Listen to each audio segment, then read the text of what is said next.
It was a night like any other. The kind that stretches into eternity when you're alone on a highway. The monotony of the road blending with the hum of the engine. I had just finished a weekend solo camping trip, a rare escape from the grind of the city. The desert highway seemed endless, cutting through the darkness, lit only by the twin beams of my headlights. The night felt heavy, the air dense with an unnatural stillness. Even the distant howls of coyotes seemed muffled. Fatigue crept into my limbs, my eyelids threatening to betray me. I rolled down the window, letting the cold desert wind lash at my face. It worked for a while. Then I saw her. She appeared out of nowhere, a lone figure standing at the edge of the road. My headlights carved her out of the shadows. A young woman, dressed in a hooded jacket, her thumb raised in the universal plea of a hitchhiker. For a moment I debated driving on, my instincts screaming at me to ignore her. But I couldn't. What if she really was stranded? The thought of leaving her out here gnawed at me. I slowed to a stop. The woman walked toward my car, her movements deliberate, almost mechanical.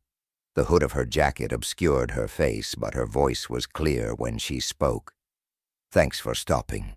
I've been out here for hours." I nodded, though unease already prickled at the back of my neck. "Where are you headed?" "Just the next town. It's not far." Her voice was calm, almost too calm. Against my better judgment, I unlocked the door. She climbed in without a word, her movements unnervingly fluid. As I pulled back onto the highway, silence filled the car. Her presence was oppressive, a weight that pressed down on my chest. I tried to make small talk, asking where she was coming from or why she was out here alone. Her answers were curt, almost dismissive. "Camping," she said flatly. "Got lost." I glanced at her from the corner of my eye, hoping to catch a better look at her face, but the hood still shadowed her features. Her hands rested in her lap, pale and motionless. The road stretched on, and the silence between us thickened. Then, out of nowhere, she said, "You should take the next turn. There's a shortcut." Her voice was soft but insistent, like a whisper that didn't belong in the stillness of the night. I hesitated. The highway was desolate but predictable. The idea of veering off onto some unmarked dirt road filled me with unease. "I don't mind staying on the highway," I said, my voice firmer than I felt.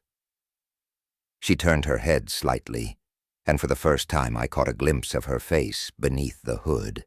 It wasn't her features that unsettled me. It was the expression. Her lips curved into a smile that didn't reach her eyes. And those eyes, they were empty, like looking into the depths of a dark well. "Trust me," she murmured. "It's faster." Against every fiber of my being, I turned. The road was rough, barely more than a trail. The further we went, the heavier the fog became, swallowing the headlights and turning the world into a ghostly blur. My knuckles whitened on the steering wheel as a sense of dread crawled over me. And then I realized something chilling. I hadn't heard her breathe, not once since she got into the car. I glanced over. She was gone. The passenger seat was empty. I slammed on the brakes, the car skidding to a stop on the loose gravel. My heart hammered in my chest as I whipped my head around, scanning the fog for any sign of her.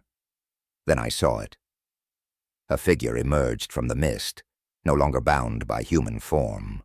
Its eyes glowed a fiery red, piercing through to the fog like twin embers. The shape moved toward me, each step deliberate, the crunch of gravel deafening in the silence. Panic took over. I threw the car into reverse, the tires spinning as I gunned it back the way I came. But the figure didn't fall behind. It moved with impossible speed, its glowing eyes fixed on me. The road was a blur, the fog twisting into shapes that seemed to reach for the car. My heart felt like it would burst out of my chest. Then, as suddenly as it had come, the fog lifted. The dirt road gave way to the highway, and I didn't stop until I saw the glowing lights of a gas station in the distance. I stumbled out of the car, trembling, my mind racing to make sense of what had happened. The attendant looked up from his magazine as I burst through the door, wide-eyed and pale. "You okay, buddy?" he asked, raising an eyebrow. There was someone on the road," I stammered. "A hitchhiker. She just disappeared." His expression shifted, a flicker of recognition crossing his face. He leaned in slightly. "Where'd you pick her up?" "About 10 miles back, near a dirt road," I said. He sighed and shook his head. "You're not the first, and you won't be the last." "What are you talking about?" "She died out there," he said, his voice low. "Years ago. They say she still walks the highway, looking for a ride, but anyone who takes her shortcut, they never come back." I didn't sleep that night. Hell, I barely slept for weeks. But one thing's for sure, I'll never stop for a hitchhiker again. I've been driving trucks for 30 years, and I've seen things that would make most folks quit the road for good. But nothing prepared me for what happened that night on Route 66. It started like any other haul. I was transporting a load of electronics from Albuquerque to Flagstaff. The dispatcher warned me about some bad weather coming in, but the skies were clear when I set out. Clear and dark as the devil's pocket. No moon, no stars, just a long stretch of black ribbon winding through the desert. I'd been on the road for hours when I noticed something strange. The temperature inside my cab dropped fast. My hands, gripping the steering wheel, felt like they'd been dunked in ice water. I checked the gauge. Nothing out of the ordinary. Heater was cranked, too.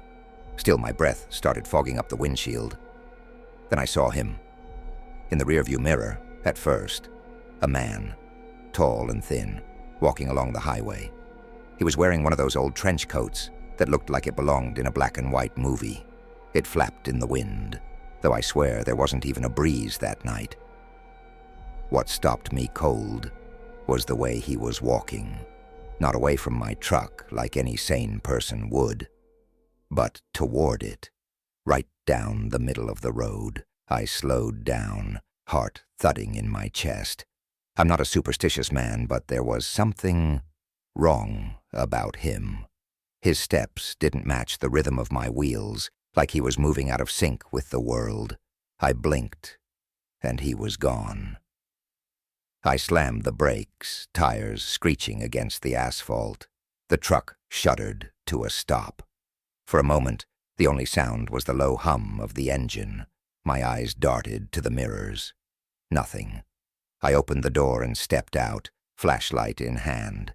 The beam cut through the darkness, revealing nothing but the empty highway and the endless desert stretching out on either side. "Get a grip, Frank," I muttered, climbing back into the cab.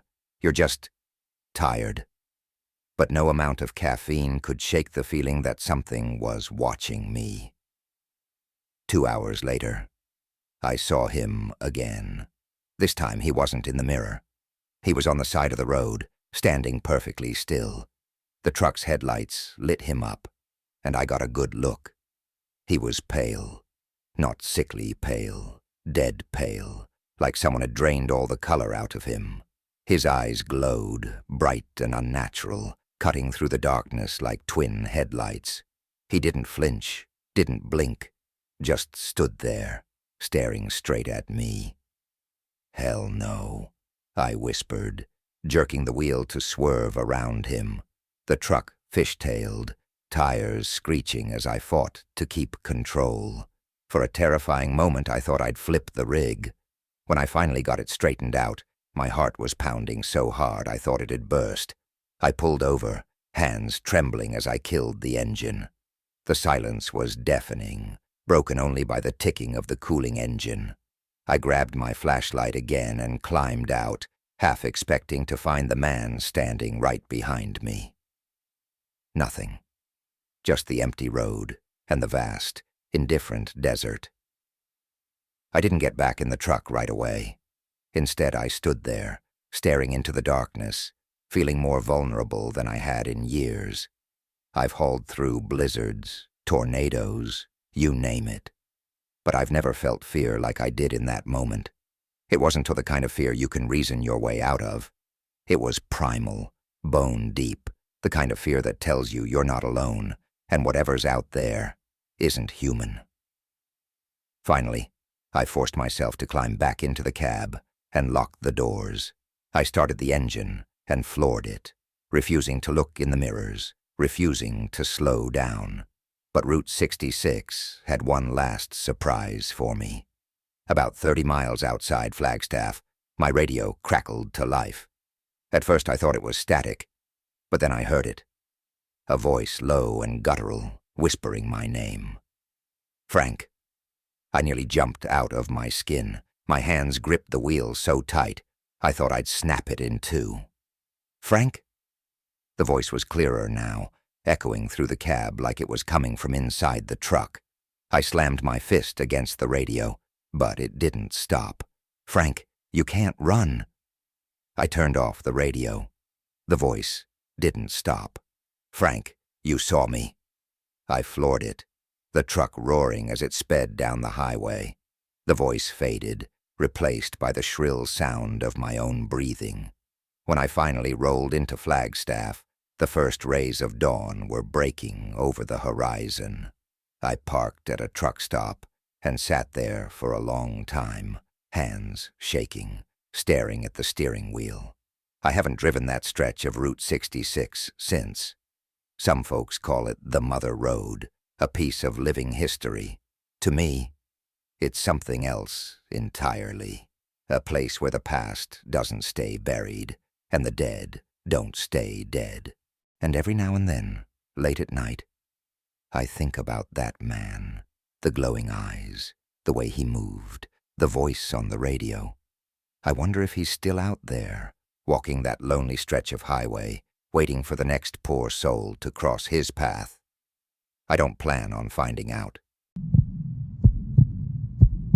The open road had always been my sanctuary. The feeling of the wind through the windows, the hum of the tires against the pavement, the freedom that came with endless miles of asphalt stretching before us. It was the kind of life Emily and I had always dreamed of. We'd been planning this road trip for months, and now, on a warm evening in late spring, we were driving through the vast, endless plains of Wyoming, heading toward who knows where. It was supposed to be an adventure. At first, I didn't think much of it. The black SUV behind us. There were other cars on the highway after all, but something about the way it moved kept catching my eye. It wasn't speeding up, nor was it falling back. It was just there, trailing us from a distance, its headlights burning through the rearview mirror like an unwanted specter. Emily was quiet beside me, gazing out the window at the golden fields that stretched into infinity. I could sense her unease, though. She'd noticed it, too. We'd been on the road for hours now, and I could tell she was getting restless. "David, do you think that car is following us?" she asked, her voice a little too calm, as if she were trying to convince herself it was nothing. I glanced in the mirror again. Sure enough, the black SUV was still there, some distance behind, but never straying from our path. "Probably just another traveler," I said, trying to sound casual. "We're not the only ones out here." But even as I said it, a knot of unease tightened in my stomach. The SUV hadn't passed us or turned off onto another road. It had been with us for over an hour now, and no matter how fast I went, it stayed behind, its headlights flickering in the mirror like an ominous warning. I tried to shake it off, but the sensation gnawed at me, a constant pressure on my chest. Emily kept looking at me, her eyes wide, her fingers gripping the seatbelt. Her fear was palpable now, and I knew she wasn't going to let it go until I acknowledged it. "I'm going to speed up," I said, my voice more to myself than to her. "Let's see if we can lose it." Without waiting for a response, I pushed my foot down on the gas pedal, the engine roaring to life as we surged forward into the night. I took a quick glance in the rearview mirror. The black SUV hadn't faltered. It was still there, its headlights, two cold eyes in the dark. I turned off the main highway onto a smaller road, hoping to throw the SUV off. It followed. I took another exit, swerving down an even more desolate stretch of asphalt, hoping for the best. But the SUV mirrored every move, as though it were bound to our every action. At that moment, the first flicker of real panic hit me. What kind of person, or people, would follow someone like this for so long, without a word, without any explanation? It was no coincidence anymore. There was intent in their every maneuver. "David, what if they're not just following us? What if they're trying to hurt us?" Emily's voice was shaky now, and I could hear the fear creeping in. I clenched my jaw. "I don't know, but I'm not going to find out without a fight." I sped up again, pushing the limits of the car, but the SUV kept its distance, always behind, always there. The road we were on grew narrower, winding through fields and over small hills. There was nothing but open space for miles, the darkness pressing in on all sides. No lights, no houses, no signs of life. We were alone, and the sound of the engine was the only thing that filled the silence. Then, just as we passed an old wooden barn, the SUV's headlights flashed, blinding, rapid, like a signal. I didn't know what it meant, but I knew it was something sinister. My foot slammed harder on the gas pedal. The engine screamed as I pushed the car faster, my hands white-knuckling the steering wheel. The SUV followed. The distance between us shrank. I could hear the hum of its engine growing louder. My heart was pounding now, the fear mixing with adrenaline. "David, please, stop," Emily whispered. She was gripping the door handle now, her body tense, her eyes darting around in the dark, as though she were expecting someone to jump out at any moment. I couldn't stop. I couldn't let them catch us. I knew we had to keep going, but I couldn't shake the image of what might happen if they did catch up. There was something wrong about this, something I couldn't explain, but felt in every inch of my being. Whoever was in that SUV, they weren't following us because they wanted a chat. Then, out of nowhere, I saw it. A dim light in the distance, a sign of life. A diner, glowing in the dark like an oasis in the middle of nowhere. It wasn't much, just a small, run-down place, but it was something. Maybe we could lose them there. Maybe, just maybe, we'd find a place to hide. I didn't even wait to slow down before I turned into the diner's parking lot. My tires screeched against the gravel as I slammed the car into a spot, and without hesitation, I threw open the door and grabbed Emily's arm. "Get inside, now." We ran toward the diner, the sound of our footsteps loud in the empty night. I dared a glance back. The black SUV was still coming, its headlights blinding. But it didn't slow down, and then, in the blink of an eye, it passed us. Just like that, the SUV sped past the diner, its engine roaring as it disappeared down the road, vanishing into the night. For a moment I stood frozen, my chest heaving as I tried to process what had just happened. It was over. But was it? Emily pulled me inside the diner, and the door slammed shut behind us with a finality that made me feel like we were safe, at least for now.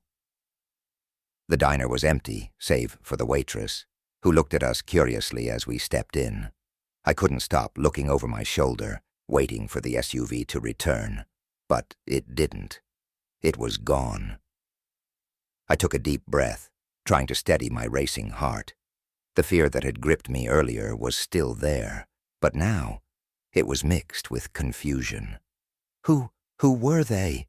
Emily whispered. I didn't have an answer. We'd been stalked. But by whom? And for what purpose? The SUV, the flashing headlights, the endless pursuit. It didn't add up.